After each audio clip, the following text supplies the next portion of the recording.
On a bright, sunny afternoon, young Alice sat on the riverbank with her older sister.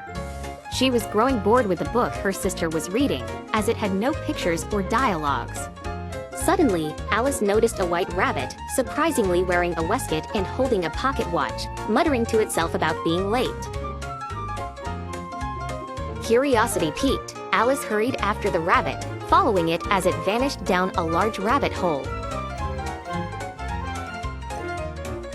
Without hesitation, she crawled in after it, only to find herself tumbling down an unusually long and strange tunnel. During her fall, she passed by cupboards, bookshelves, and strange pictures hanging upon pegs. Landing softly, she found herself in a peculiar hallway lined with doors. The rabbit had disappeared, but Alice's exploration led her to a small glass table with a tiny gold key. She discovered that the key would open a small door leading to a gorgeous garden, but she was too big to get through. On the table, she discovered a bottle labeled "Drink Me." She was hesitant, but the fragrance was inviting, and the label was personally addressed to her, so she decided to drink it. Instantly, she began to shrink down to a tiny size, perfect for entering the door. However, to her distress, Alice realized she had left the key back on the table, now beyond her reach.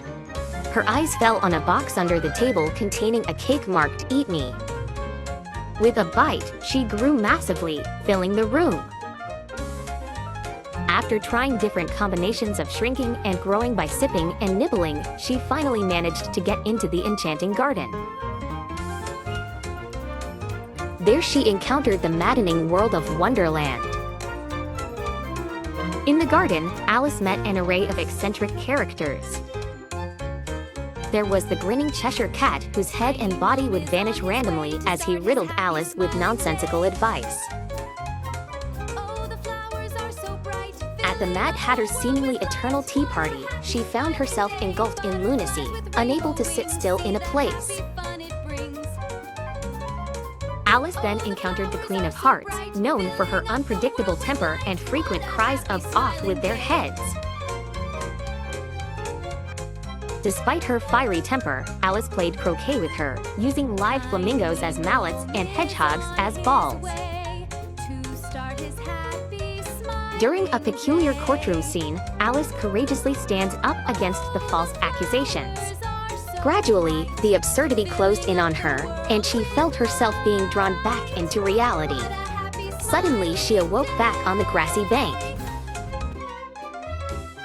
Alice realized her adventure through Wonderland was nothing more than a peculiar daydream.